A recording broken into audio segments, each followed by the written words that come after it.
If you're waiting for somebody to tell you what you need to do, it's already too late.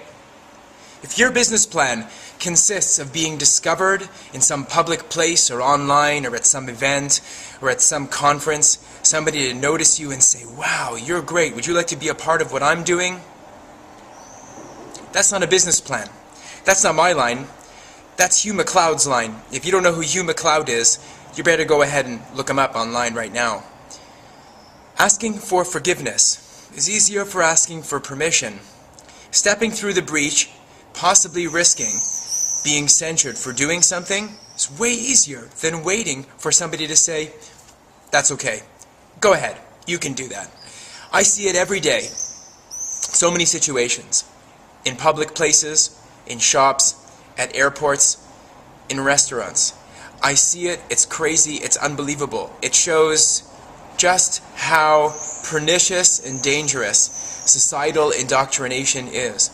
When you train little children to respond to commands and not to dare color outside of the lines, for example, where speaking your mind is, God forbid, it's a moral failure to speak your mind and say what's on your mind. To always be diplomatic and to never take a position on anything.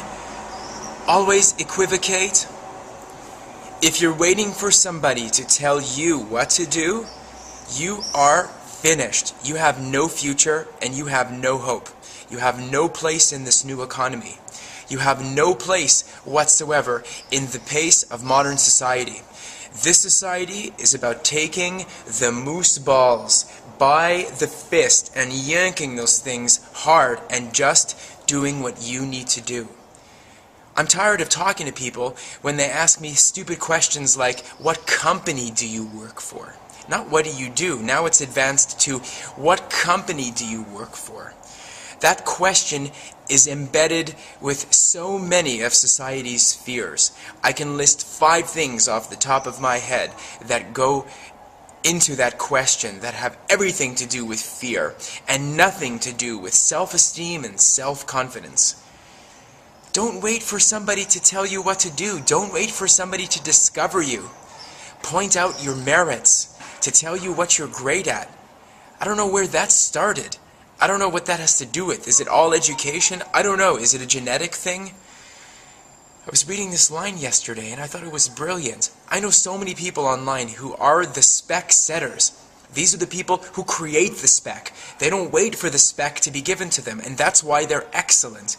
They're excellent artists who communicate their ideas that are not communicated by anybody else, and they don't give a rat's ass what you think about what they have to say. They just step in the breach. They take the shots. They take the shots, and then when you get tired and your hands are down, they just step back and pop you one right in the chops. That's what it's all about, ladies and gentlemen. Don't lose. Win. Don't ask for permission. Don't even ask for forgiveness, but if you have to, do that. Just step in the breach, run through the gauntlet, and don't be afraid to get your ass kicked. Don't wait for somebody to tell you what you need to do. Ever.